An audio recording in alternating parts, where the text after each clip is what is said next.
teori, bukan kurangnya segala macam kaedah dan dalil, tetapi yang kita rasakan sekarang ini kurangnya contoh dan keteladanan dari orang-orang yang seharusnya memberikan contoh dan keteladanan itu. Berangkat dari sejarah dan kehidupan Rasulullah sallallahu alaihi wasallam, keberhasilan yang beliau peroleh, salah satu dasar utamanya ialah satunya kata dan perbuatan. Tidak bermental ganda, tidak bermain minyak di atas air, tidak menggunting dalam lipatan. Lidahnya adalah hatinya, ucapannya adalah perbuatannya, dan apa yang beliau ajarkan kepada orang lain, beliaulah pelaksana pertamanya. Saudara-saudara kaum muslimin rahimakumullah. Sementara itu pada sisi lain, yang miskin ingin cepat menjadi kaya, maka ia terjebak dalam prinsip tujuan menghalalkan cara apapun saja dilaksanakan asal dia bisa segera menjadi kaya. Maka salah satu jalan yang banyak dilaksanakan orang untuk mencapai kekayaan tanpa harus peras keringat dan banting tulang seperti umumnya orang adalah melalui satu jenis permainan yang umumnya kita kenal dengan nama judi. Ada dua bentuk dan pola daripada judi. Walaupun seiring dengan kemajuan ilmu pengetahuan dan teknologi canggih, peradaban manusia semakin tinggi, maka jenis macam judi yang dimainkan oleh manusia ikut-ikut menjadi canggih. Tetapi pada umumnya ada dua jenis macam judi itu. Pertama, ada judi yang dilakukan secara langsung, dalam arti seorang petaruh berhadapan dengan bandar atau orang berhadapan dengan orang. Dari judi yang dilaksanakan secara langsung ini, efek negatif yang segera bisa kita lihat dengan nyata. Pertama, timbulnya rasa dendam dan permusuhan. Walaupun orang nampak duduk berhadap-hadapan, walaupun kelihatannya mereka tertawa satu sama lain, tapi yakinlah itu cuma sekedar kulit saja. Pikiran yang ada dalam benak tiap-tiap orang yang terlibat dalam perjudian tidak lain ialah bagaimana saya bisa mengalahkan lawan main saya. Akibatnya tentu bisa kita pastikan akan timbullah dendam dan permusuhan bagi yang kalah, akan timbullah rasa sombong dan menganggap remeh orang lain bagi yang menang. Yang kedua, lalainya orang kepada apa yang menjadi tanggung jawab dan kewajibannya. Orang bisa lupa kepada anak dan istri. Kalau kepada anak dan istri saja sudah bisa lupa, apalagi kepada yang lain. Sebab anak dan istri memang merupakan bagian daripada kehidupan kita. Konon lagi saudara, konon lagi keluarga yang lain, anak istri saja bisa terlupakan oleh penyakit dan permainan yang bernama judi ini. Yang ketiga, hilangnya rasa sayang kepada harta. Harta yang didapatnya dengan peras keringat dan banting tulang, mungkin pergi pagi dan pulang sore. Setibanya dia di meja judi, apalagi uang tadi sudah bertukar dengan dalam bentuk koin, maka rasa sayang kepada harta itu tidak akan pernah ada lagi. Tetapi saudara-saudara, bagaimanapun juga, judi dalam artian langsung semacam ini hanya melibatkan orang-orang tertentu. Artinya selektif. Ada judi yang lebih berbahaya daripada jenis ini, perjudian massal. Taruhlah roulette dan kasino itu judi. Tetapi judi jenis roulette dan kasino ini bahayanya hanya untuk orang-orang tertentu yang memang sudah mapan, kelompok elit. Masa iya bocah angon di kampung main roulette? Apa ia yang tinggal di pinggir kali kenal kasino? Ya entahlah kalau kasino Prambos ya. Dari judi massal semacam ini lahirlah penyakit yang dinamakan tulul amal. Tulul amal, orang yang terlalu panjang angan-angan. Bukan tidak boleh orang bercita-cita, sebab cita-cita itu perlu. Katanya manusia tidak makan masih bisa hidup 1 bulan lebih. Manusia tidak minum masih bisa hidup 3 hari lebih. Tapi manusia tidak punya cita-cita, 1 jam pun dia tidak akan bisa hidup. Karena faktor yang membuat kita bergairah menghadapi kehidupan, faktor yang mendorong kita untuk tetap berusaha dan tegar menghadapi resiko, karena adanya cita-cita di dalam kehidupan kita. Tetapi cita-cita tanpa direalisir dengan usaha, cita-cita yang tidak berangkat dari kemampuan yang ada, pada akhirnya hanya akan merupakan cita-cita yang mengawang, tidak akan terwujud dalam kenyataan, dan akan membentuk manusia menjadi orang yang tulul amal, panjang angan-angan, terlalu muluk keinginan, tidak berangkat dari kemampuan dan kesanggupan yang ada pada dirinya sendiri. Maka penyakit inilah yang telah menghasilkan dan melahirkan penghayal-penghayal kelas berat, tukang-tukang ngelamun kelas tinggi yang hidup di angkasa luar. Dan sejarah belum pernah mencatat ada orang menjadi kaya karena judi, itu belum pernah. Saudara lihat saja orang kaya yang namanya Adnan Khashoggi, orang kaya yang namanya Henry Ford, orang kaya yang namanya Aristotle Onassis, orang kaya yang namanya David Rockefeller. Itu seluruhnya menjadi kaya bukan karena mereka terlibat dalam perjudian, tapi karena kerja keras, peras keringat, banting tulang. Dan itu dimulai sejak mereka masih remaja. Sehingga banyak orang besar yang mulai pekerjaannya dengan menjual koran. Artinya berangkat dari A. Banyak pengusaha mobil yang memulai pekerjaannya dari tukang cuci mobil, tapi lalu bertahap dan tegar menghadapi kenyataan, sehingga proses demi proses dia hadapi dengan tegar, dengan tabah, dengan sabar, dengan ulet, sampai kepada membuahkan hasil. Kita ingin pintas, kayaknya mau, usahanya tidak mau, senengnya mau, peras keringatnya tidak mau. Ini tentunya akan melahirkan kontradiksi di dalam kehidupan. Maka dari jenis perjudian massal semacam ini lahirlah penyakit tulul amal, panjang angan-angan, terlalu muluk cita-cita. Bayangkan saja kalau ini terjadi secara massal, menimpa nasib rakyat kita di pedesaan yang jauh dari keramaian. Tiap hari mereka didina-bobokkan oleh gambaran tentang akan diperolehnya uang dalam jumlah yang banyak dengan angka nol yang berentet. Tiap hari mereka melihat angka-angka itu. Mereka lambat laun akan terseret dalam arus tulul amal ini. Panjang angan-angan, muluk cita-cita, hanya dengan mengandalkan meja perjudian.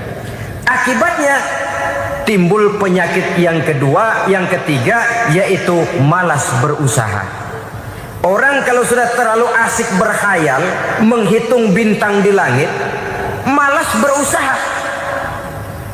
Kalau ada temannya kerja jadi buruh kasar, bawa hasil yang merupakan jeripaya dan peras keringat dia, 1 minggu bergaji 10-15 ribu, diketawain.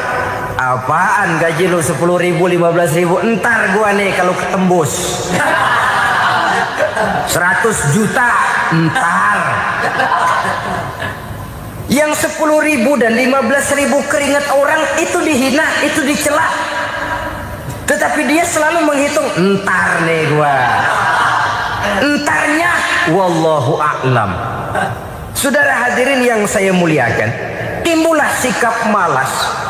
Padahal di tengah negara sedang membangun di berbagai bidang kehidupan. Maka sifat malas ini merupakan musuh kita, baik mengejar kemiskinan, baik mengejar kebodohan dan keterbelakangan kita di sektor-sektor lainnya. Alangkah akan terganggunya roda pembangunan di negara kita ini jikalau sebagian besar rakyat dihinggapi oleh penyakit malas, yang malas ini dilatar belakangi oleh penyakit tulul amal, terlalu muluk angan-angan, yang angan-angan ini dininabobokan oleh keinginan untuk mendapatkan untung yang besar tanpa peras keringat dan banting tulang. Sasaran yang lebih jauh, dan ini yang paling kita khawatirkan, hancurnya kubu-kubu pertahanan moral daripada bangsa kita.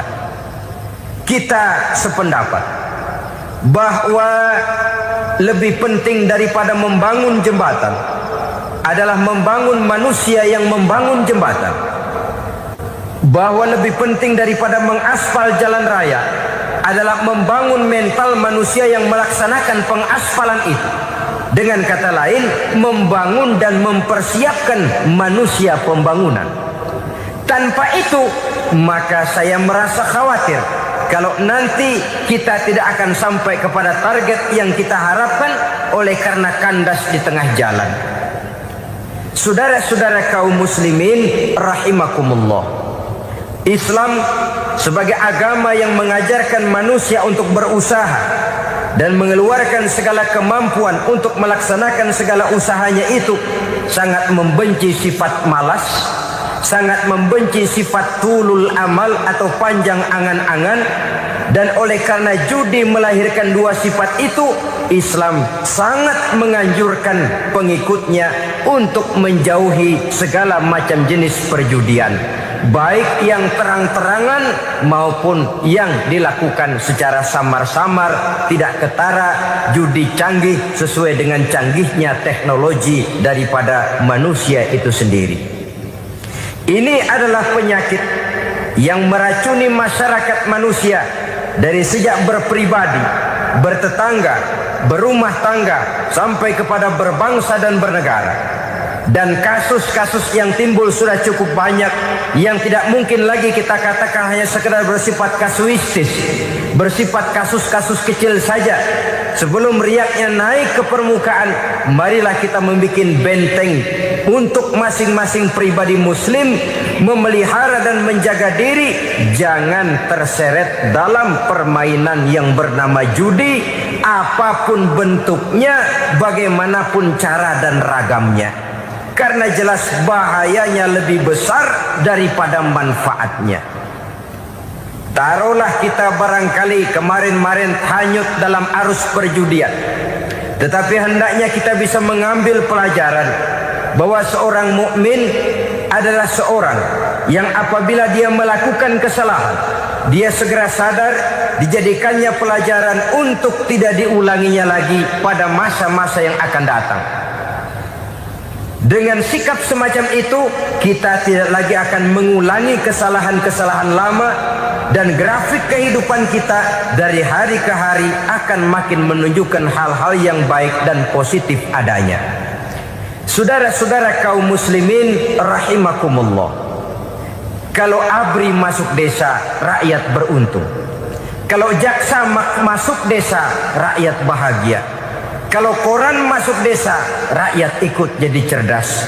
Tapi kalau judi masuk desa, rakyat kiamat. Pembangunan akan terbengkalai, roda perekonomian akan lesu.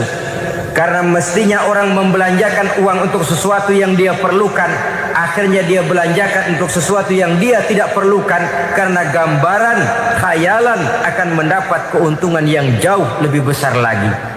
Padahal istilah orang-orang tua kita dulu, lebih baik makan singkong betulan daripada makan roti ngimpi.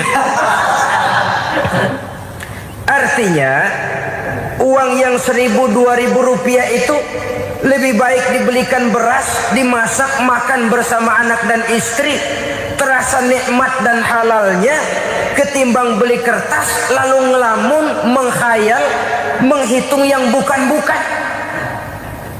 Itu kertas dibolak madep ulon, dibolak madep mudik, diputar sana, diputar sini, akhirnya palanya ikut muter. Kira-kira apa yang cocok? Masih belum puas kertas dilihat, orang gila ditanyain. Sudah tahu waras, orang gila yang ditanya. Masih belum puas nanya orang gila, tidur di kuburan. Allahu Akbar. Padahal di rumahnya tempat tidurnya empuk, anget, nggak ada nyamuk, kuburan, tidur di kuburan. Dampak-dampak negatif yang semacam ini pada gilirannya mau atau tidak mau akan menyeberang kepada garis akidah, membahayakan dan mengancam nilai-nilai tauhid yang kita miliki. Sudah kertas dibolak-balik, tidak puas, orang gila ditanya. Orang gila ditanya belum maram, tidur di kuburan. Barangkali ada bisikan. Saudara hadirin yang saya muliakan, memang walaupun wahyu sudah berhenti, tapi Allah masih memberikan ilham kepada hamba-hambanya yang dikehendakinya. Tetapi ilham itu bentuknya positif. Kalau saudara pagi-pagi berniat, tahu-tahu datang pikiran nanti malam mau ngaji, itu namanya ilham.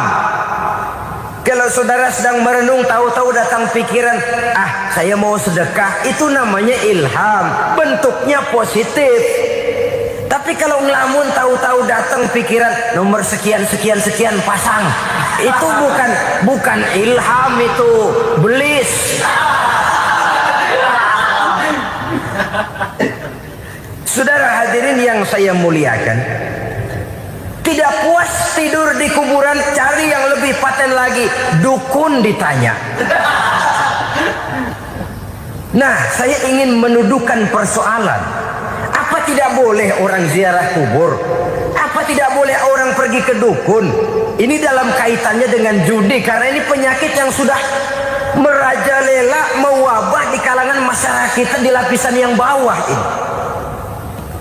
Saudara hadirin yang saya muliakan, ziarah kubur bukan saja boleh, malah dianjurkan oleh Nabi. Tetapi ziarah kubur yang dianjurkan oleh Nabi itu dengan tujuan pertama, agar orang ingat kepada mati. Kafa bil mauti wa'izah, kata Nabi.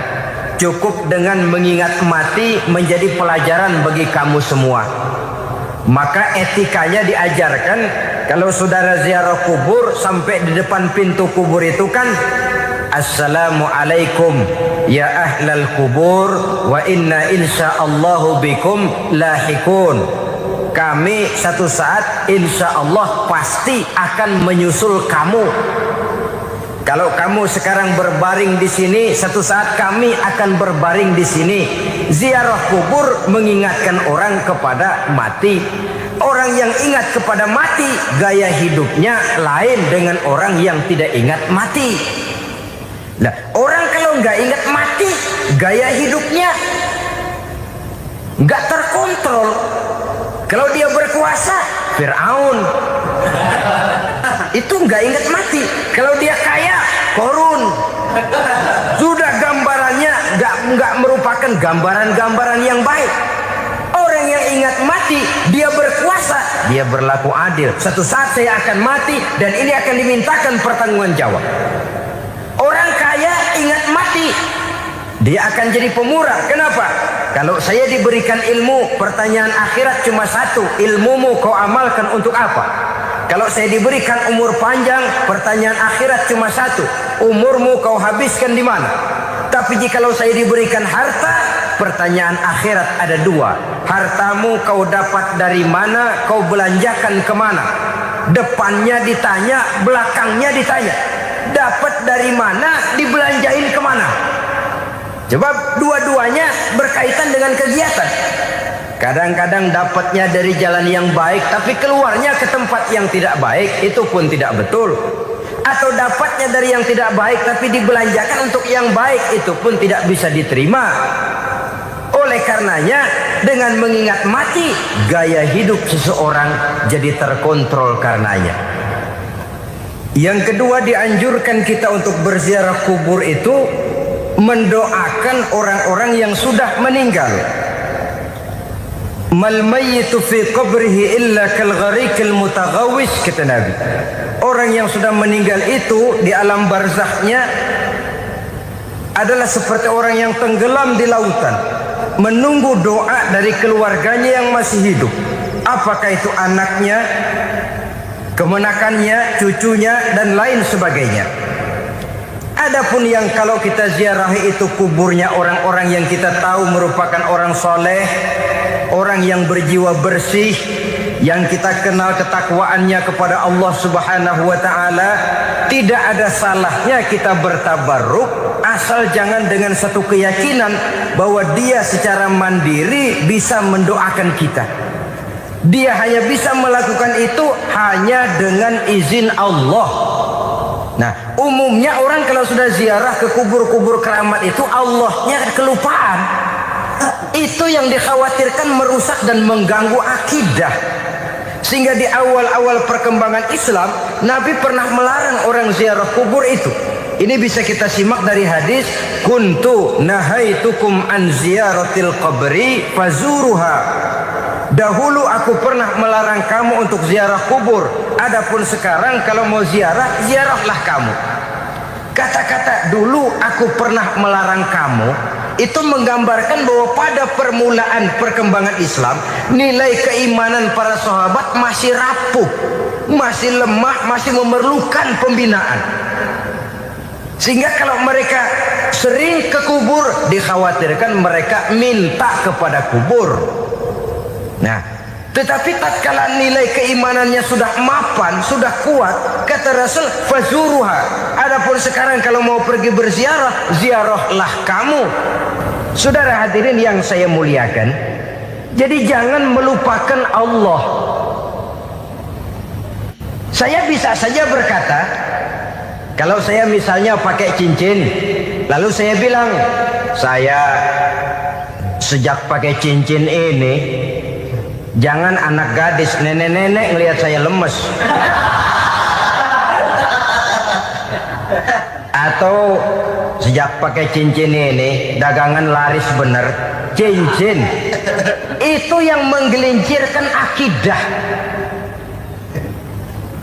Untuk tidak tergelincir, orang harus tidak melupakan Allah. Dia bisa berkata, alhamdulillah Allah memberikan keistimewaan kepada batu cincin saya. Batu cincinnya tidak apa-apa, Allah yang memberikan keistimewaan.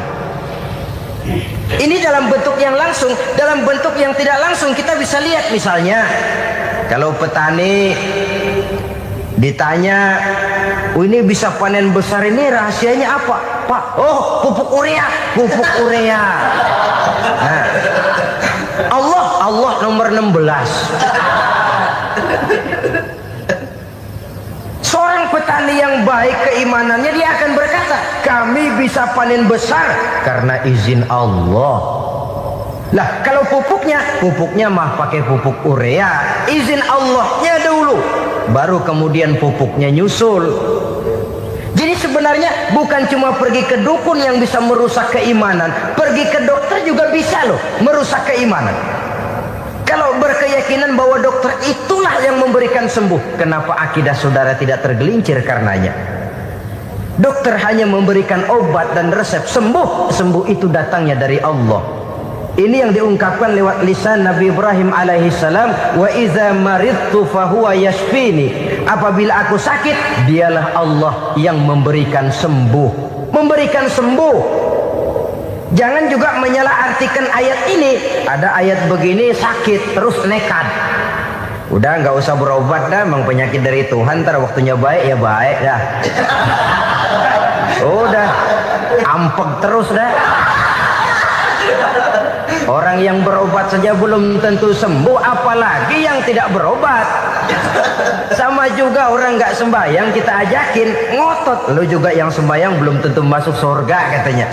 Lah yang sembahyang belum tentu masuk surga, bagaimana cengoran lu yang nggak sembahyang?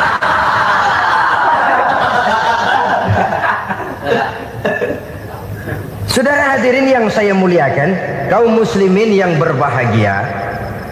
Jadi dengan demikian, maka jangan menghilangkan Allah.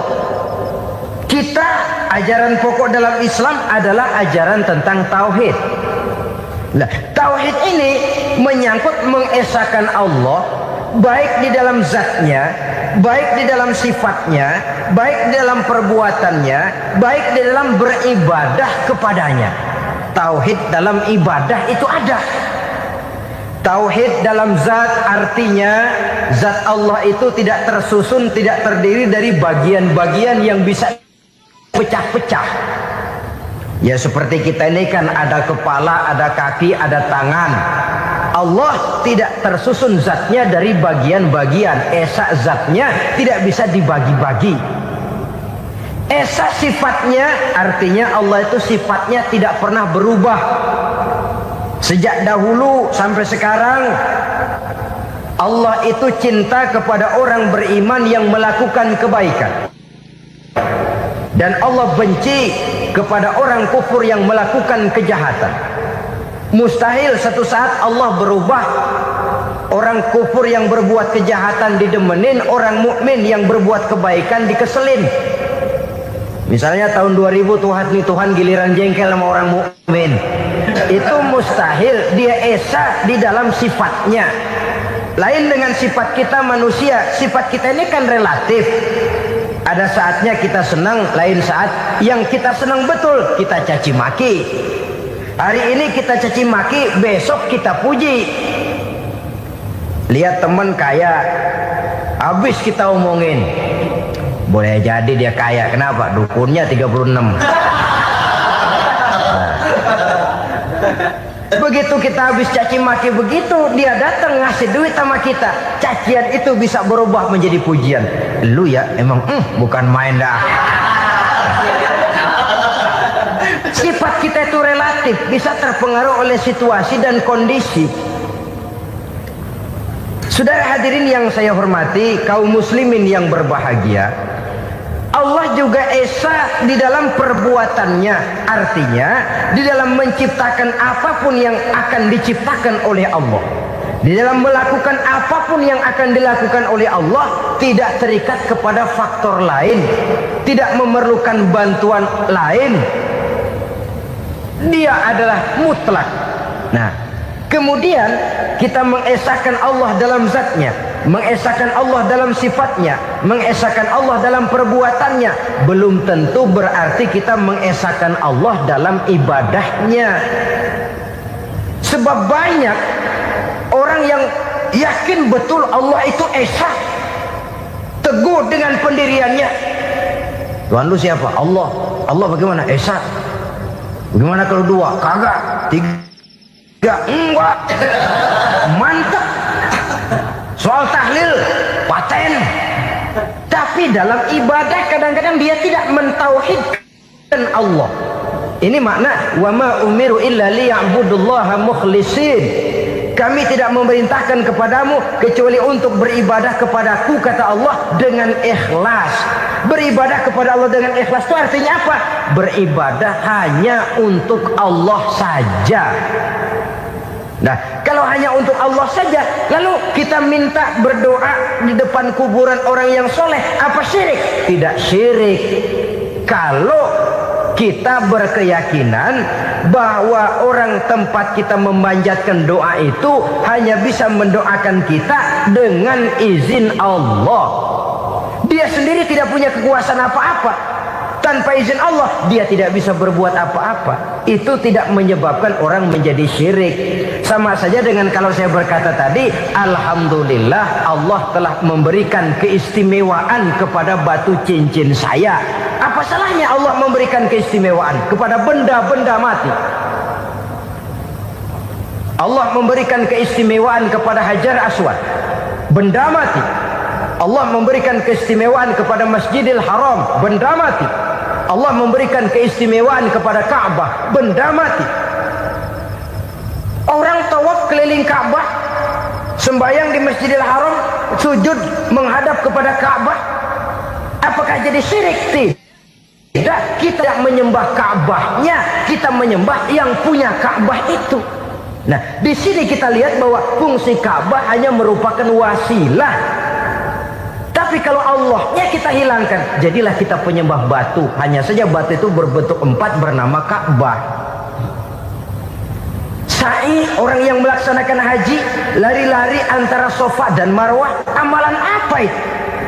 Seakan-akan kita menghormati bukit-bukit, gunung-gunung. Tapi bukan itu yang kita tuju dalam pelaksanaan sa'i itu. Yang kita tuju adalah ini perintah Allah. Allahnya yang diutamakan. Maka hal semacam ini tidak menyebabkan orang menjadi syirik dan tergelincir dari tauhid.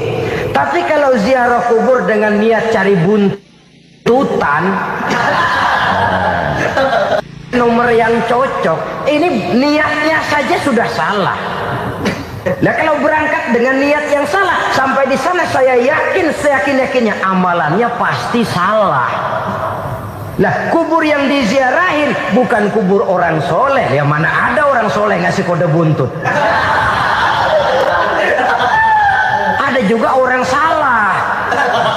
Orang soleh itu kadang-kadang dia nggak tahu kuburan siapa, nongkrong aja di situ.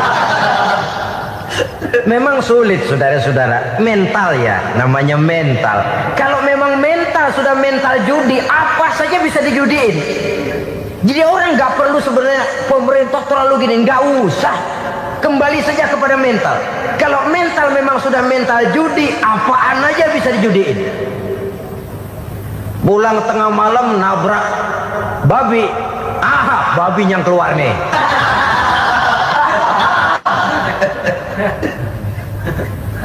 Mobil lewat nomornya bisa dijudiin, bajai lewat bajai bisa dijudiin. Mental, kalau memang mental sudah mental judi, apapun saja bisa dijudikan. Saudara hadirin yang saya muliakan, lalu bagaimana dengan dukun? Ya, saudara hadirin, pergi ke dukun hakikatnya sama dengan pergi ke dokter. Orang berusaha melaksanakan yang namanya syariat, hakikatnya kembalikan kepada Allah. Syariatnya kita laksanakan.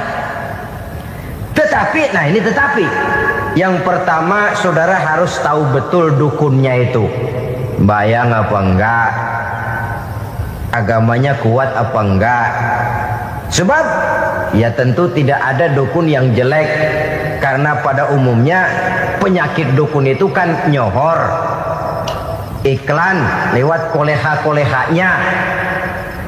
Kita bisul kecil datang, kita dukun, ini si kecil kemarin bisul kayak kelapa 5 menit baik. 5 menit padahal kemarin kagak ada yang datang. Diolah sedemikian rupa supaya orang mantap.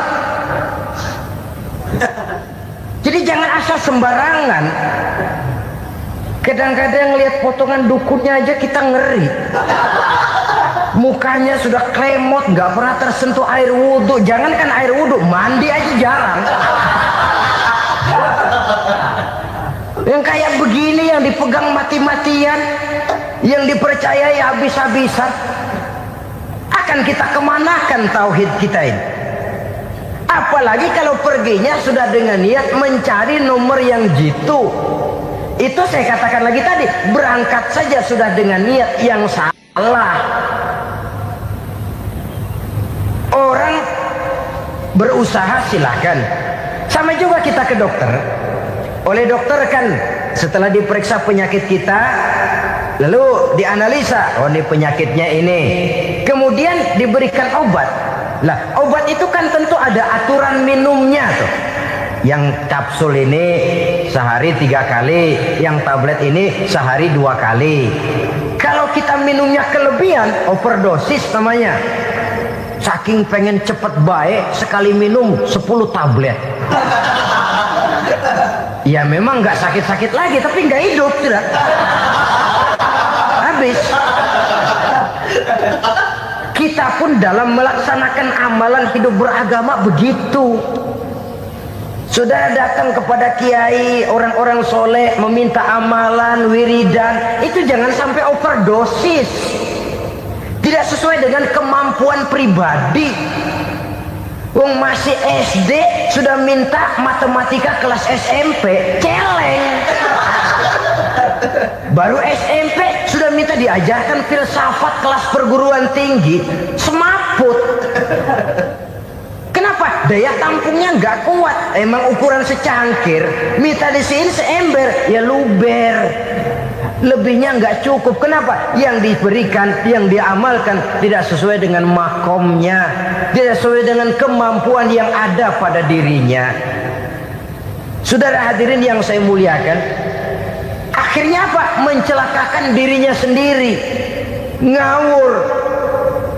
Baru sembahyang seminggu udah ngaku ketemu malaikat.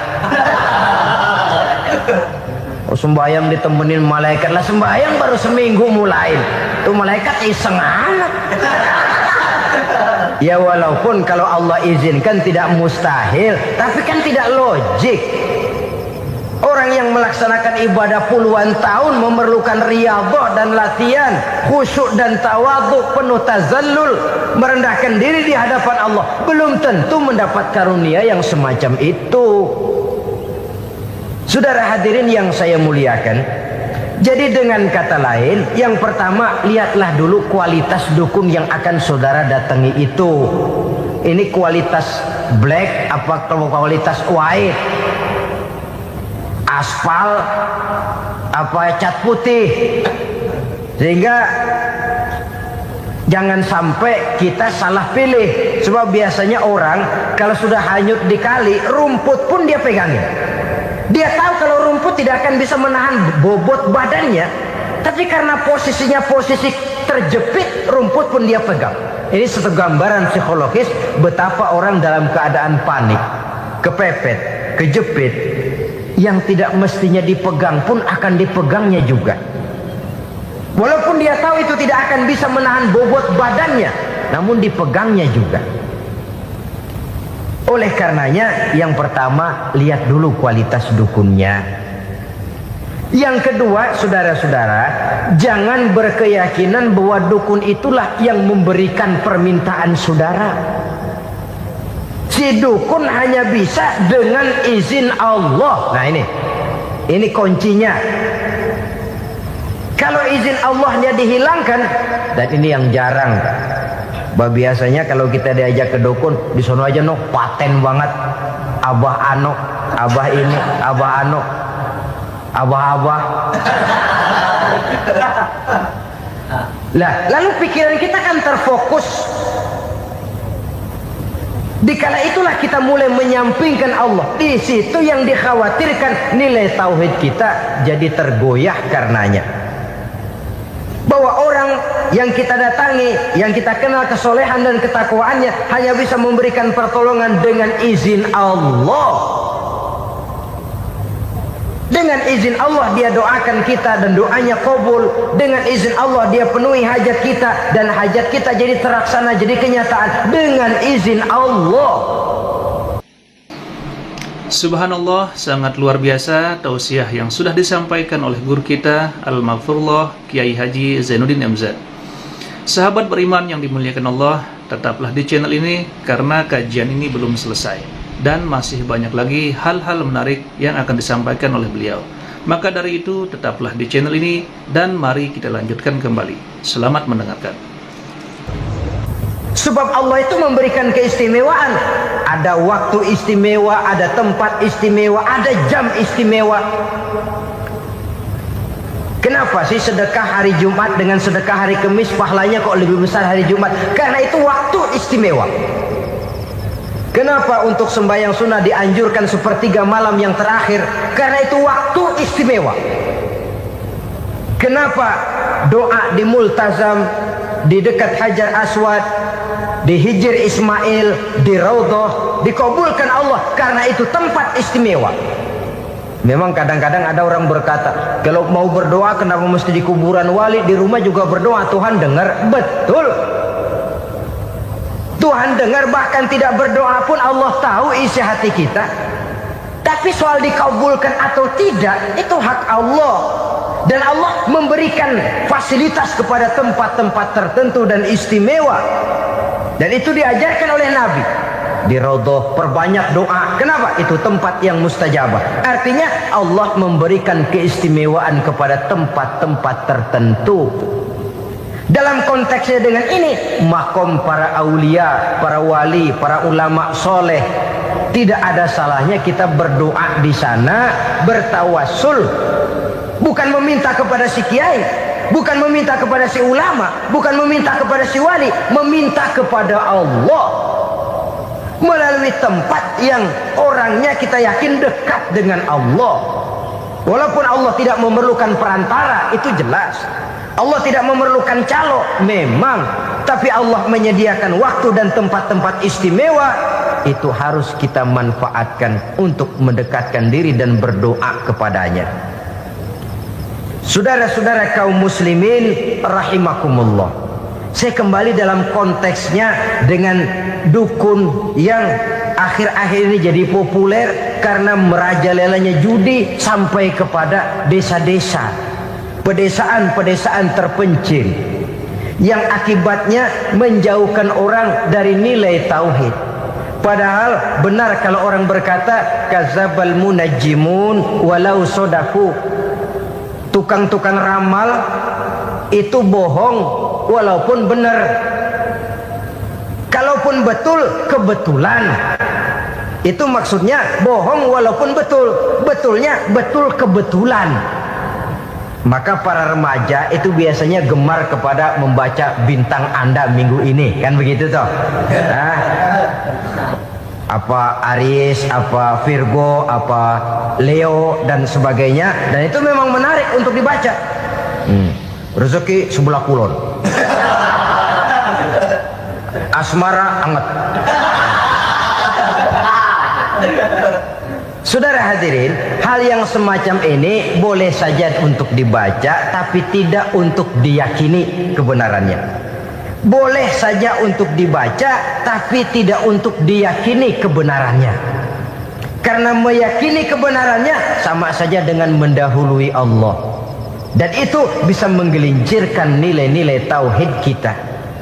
Tauhid dalam ibadah, saya katakan tadi, menyembah hanya kepada Allah, bermohon hanya kepada Allah dengan menggunakan fasilitas-fasilitas yang disediakan oleh Allah, baik berupa waktu maupun tempat-tempat tertentu dan orang-orang. Ya, kalau waktu dan tempat saja ada yang diberikan keistimewaan oleh Allah, padahal tempat itu benda mati, apalagi manusia yang merupakan makhluk hidup. Saudara hadirin yang saya muliakan, saudara-saudara kaum muslimin yang berbahagia, sehingga dengan demikian kita tetap menjaga nilai-nilai akidah, dan dengan ini syariat kita laksanakan tanpa membuang hakikat.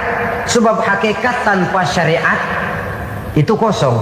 Syariat tanpa hakikat juga tidak ada tujuan.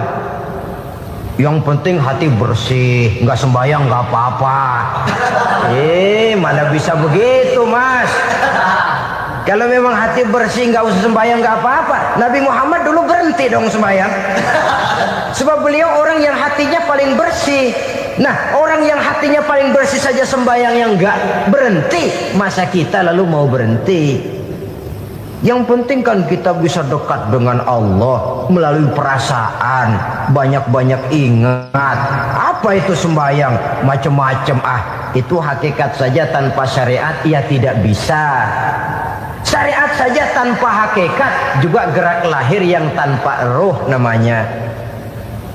Kita melakukan sholat tapi kita tidak tahu untuk apa kita sholat dan kenapa kita sholat dan siapa yang kita sembah di dalam kita sholat. Sehingga dengan demikian keduanya tidak bisa terpisahkan satu sama lain, seperti halnya kulit dan isi. Barangkali pernah saya ingatkan, kulit penting, isi pun juga penting. Hakikat penting, syariat juga penting. Dan kita jangan salah mengartikan, terjebak dalam ucapan-ucapan yang masih memerlukan penafsiran, sehingga lalu kita cenderung mendiskreditkan dan menjelekkan para wali. Misalnya ada ucapannya Syekh Abdul Qadir Jailani yang berkata begini, barang siapa yang masuk ke rumahku lalu ia memakan makananku, maka ia akan masuk surga. Ini kalau ucapan ini dipahami secara apa adanya, ya jelas orang bisa tergelincir. Tapi kalau ditafsirkan secara betul, siapa yang masuk ke dalam rumahku? Di mana rumah Syekh Abdul Qadir? Di mana umumnya rumah para wali? Di masjid. Jadi siapa yang masuk ke dalam rumahku? Masjid. Lah kalau sudah di dalam masjid, makanannya apa? Getuh. Tentu saja tidak. Kalau sudah di masjid itu ya makanannya ya wirid, zikir, tahajud, baca Quran, paling kurang i'tikaf. Jadi siapa yang masuk ke masjid lalu dia sujud, wirid, zikir, ya jelas saja surga. Jangan membaca ucapan ini terus rame-rame nyari bekas rumah Syekh Abdul Qadir. Rame-rame masuk ya rumah kecil. Saudara hadirin, kita terlalu terpaku kepada materi ucapan dan melupakan filsafat daripada ucapan itu sendiri. Dalam kondisi yang sedemikian, sangat boleh jadi orang lalu tergelincir karenanya. Oleh karena itulah saudara-saudara, saya kembali kepada satu prinsip, bahwa sebenarnya dengan tidak perlu menyalahkan pihak-pihak lain, mari kita kembali kepada sikap mental kita sebagai muslim. Kalau mental memang sudah mental penjudi, apapun bisa dijudikan. Tapi kalau mental itu tidak ada, walaupun di kiri kanan dan depan belakang banyak dibuka tempat-tempat perjudian, saya yakin kita akan mampu menahan dan menjaga diri. Sikap mental inilah yang memerlukan pembinaan dari kita semua. Sehingga dengan demikian kita akan menjadi pribadi-pribadi yang bisa bertahan dari segala gempuran-gempuran yang datang dari luar karena adanya prinsip ketahanan mental itu tadi. Sekali lagi saya ingatkan bahwa judi selamanya tidak akan pernah mendatangkan kebahagiaan. Judi tidak akan membuat orang menjadi kaya. Judi tidak akan membuat orang makin akrab berteman dan bersaudara. Yang jelas, judi melahirkan permusuhan dan dendam, membangkitkan rasa malas, memulukan angan-angan tanpa mau peras keringat dan banting tulang, melalaikan orang dari tanggung jawab dan kewajibannya, membuat ia lupa kepada anak, istri dan seluruh keluarganya, dan pada akhirnya dia akan terjebak dalam satu permainan yang makin menjauhkan dia dari proses kesadarannya sebagai manusia. Sebagai uraian penutup, marilah kita renungi firman Allah dalam Al-Baqarah ayat 208. A'udzubillahi minasyaitonir rajim. Ya ayyuhalladzina amanu dukhulu fis silmi kafah wa la tattabi'u khutuwatis syaitan innahu lakum aduwwum mubin. Hai orang-orang yang beriman, masuklah kamu ke dalam keselamatan. Masuklah kamu ke dalam Islam secara keseluruhan. Jangan kamu mengikuti jejak-jejak setan, karena setan adalah musuhmu yang nyata dan jelas. Judi termasuk jejak-jejak yang ditinggalkan oleh setan untuk diikuti oleh kita agar kita mendapatkan kesengsaraan baik di dunia, lebih-lebih di akhirat nanti. Semoga Allah selamatkan kita, Allah selamatkan seluruh bangsa kita dari penyakit-penyakit judi yang melahirkan efek-efek negatif dalam kehidupan. Terima kasih atas perhatian saudara. Mohon maaf atas segala kekurangan. Usikum wa nafsi bitaqwallah. Wassalamualaikum warahmatullahi wabarakatuh. Waalaikumsalam warahmatullahi wabarakatuh. Alhamdulillahirrabbilalamin. Itulah tadi tausiah yang sangat luar biasa yang sudah disampaikan oleh guru kita Al-Maghfurullah Kiai Haji Zainuddin MZ. Tentunya banyak sekali ilmu, hikmah, dan manfaat yang bisa kita jadikan pelajaran dalam kehidupan kita sehari-hari. Sahabat beriman yang dimuliakan Allah, mari kita doakan guru kita, semoga beliau diampuni segala dosa-dosanya dan dilapangkan kuburnya. Amin ya rabbal alamin. Dan buat sahabat semua yang sudah setia menyimak tausiah ini sampai selesai, saya ucapkan terima kasih banyak. Semoga Allah Subhanahu wa Ta'ala senantiasa selalu melimpahkan rahmat dan karunia-Nya kepada sahabat semua. Selalu diberikan kesehatan, dimudahkan segala urusannya, dan dilancarkan rezekinya. Amin ya rabbal alamin.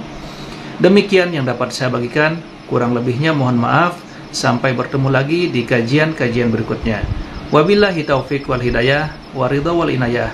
Wassalamualaikum warahmatullahi wabarakatuh. Assalamualaikum warahmatullahi wabarakatuh. Alhamdulillahirrabbilalamin. Wassalatu wassalamu ala asyrafil anbiya wal mursalin Sayyidina Muhammadin wa ala alihi wa sahbihi ajma'in, amma ba'du. Sahabat beriman yang dimuliakan Allah, syukur alhamdulillah kita bertemu lagi di channel ini.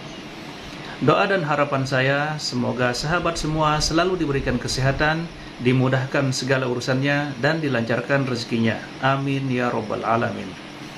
Pada kesempatan berbahagia ini, saya mengajak sahabat semua untuk bernostalgia, menyimak tausiah dari guru kita Al-Maghfurullah Kiai Haji Zainuddin MZ. Banyak sekali ilmu, hikmah, dan manfaat yang bisa kita jadikan pelajaran dalam kehidupan sehari-hari. Berikut ini mari kita simak bersama isi kajian beliau. Selamat mendengarkan. Alhamdulillah, la haula wa la quwwata illa billah, amma ba'du. Bapak-bapak, ibu-ibu, saudara-saudara kaum muslimin rahimakumullah.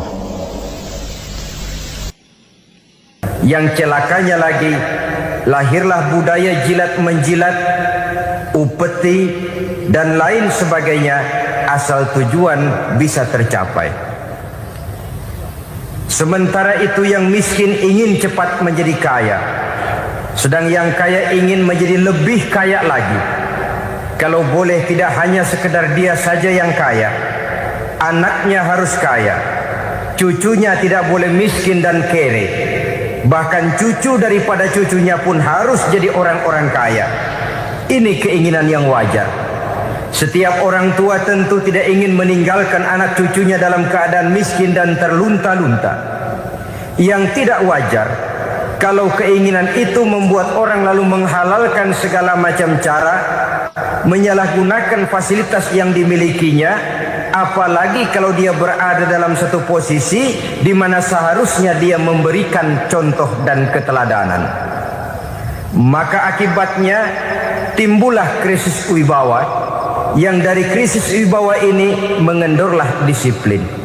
Sesungguhnya orang lalai, orang tidak mau berdisiplin karena di mukanya, di matanya, dalam pandangannya tidak ada lagi orang yang dianggapnya berwibawa. Dan wibawa itu hilang oleh karena orang merasa tidak ada keteladanan yang patut dijadikan contoh dalam kehidupannya. Inilah sesuatu yang kurang dirasakan di zaman kita sekarang ini. Bukan kurangnya teori, bukan kurangnya segala macam kaedah dan dalil, tetapi yang kita rasakan sekarang ini kurangnya contoh dan keteladanan dari orang-orang yang seharusnya memberikan contoh dan keteladanan itu. Berangkat dari sejarah dan kehidupan Rasulullah sallallahu alaihi wasallam, keberhasilan yang beliau peroleh, salah satu dasar utamanya ialah satunya kata dan perbuatan. Tidak bermental ganda, tidak bermain minyak di atas air, tidak menggunting dalam lipatan. Lidahnya adalah hatinya, ucapannya adalah perbuatannya, dan apa yang beliau ajarkan kepada orang lain, beliaulah pelaksana pertamanya. Saudara-saudara kaum muslimin rahimakumullah. Sementara itu pada sisi lain, yang miskin ingin cepat menjadi kaya, maka ia terjebak dalam prinsip tujuan menghalalkan cara apapun saja dilaksanakan asal dia bisa segera menjadi kaya. Maka salah satu jalan yang banyak dilaksanakan orang untuk mencapai kekayaan tanpa harus peras keringat dan banting tulang seperti umumnya orang adalah melalui satu jenis permainan yang umumnya kita kenal dengan nama judi. Ada dua bentuk dan pola daripada judi. Walaupun seiring dengan kemajuan ilmu pengetahuan dan teknologi canggih, peradaban manusia semakin tinggi, maka jenis macam judi yang dimainkan oleh manusia ikut-ikut menjadi canggih. Tetapi pada umumnya ada dua jenis macam judi itu.